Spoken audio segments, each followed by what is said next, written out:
Morning. My name's Brian, and I wanted to talk to you today about what happened when I made a complaint about my dad's care. I mean, I won't go into the whole story because we really don't have the time, but basically, my dad was dying, and I think that his care should have been better.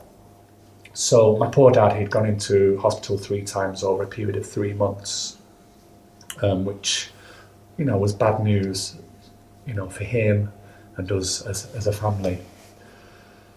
And after the third time he went in, we spoke to his GP and his care home about how upsetting it was for us and for our dad who has dementia. All the toing and froing was making him a lot more confused than normal. So the GP and the care home agreed that unless he absolutely had to go in, he wouldn't be admitted again.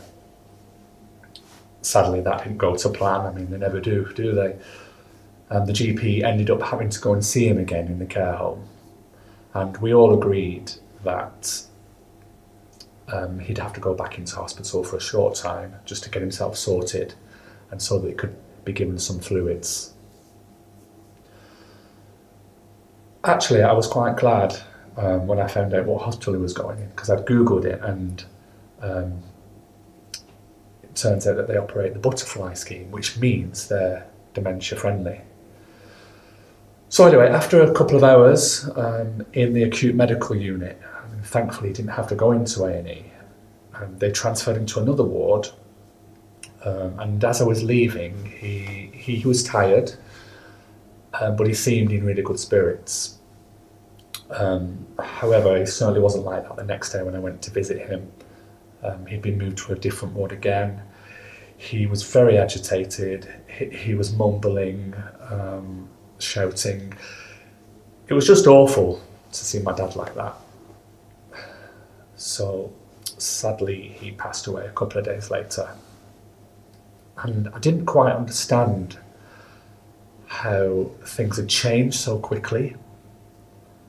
He was absolutely fine in the care home right up until the first uni infection, which he was admitted to hospital. But he never quite got over that. And I don't know how he got a pressure sore when he didn't have one in the care home. Anyway, so I didn't want to let it go, so I called pals at the hospital. And I just blurted it all out about what had happened, how I was feeling.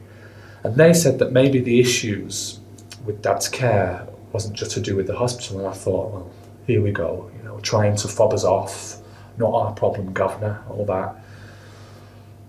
Turns out I couldn't be much further from the truth. Pals actually set up a meeting with his GP, with the care home manager, the ward sister, myself and my sister, and we talked about everything from start to finish. Pals even came to the meeting so they could take some notes so that we didn't have to. They were really kind, and so were the staff that we met as well. Me and my sister, we learnt a lot from that meeting, about how the GP had kept an eye on his blood for some months and how the care home had got advice from the district nurse about the red skin on Dad's bum, which had gotten sore.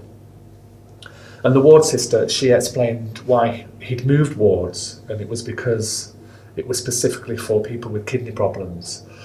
So me and my sister, we were really surprised how upfront everybody was and how keen they were to listen, to us and make things better for other patients.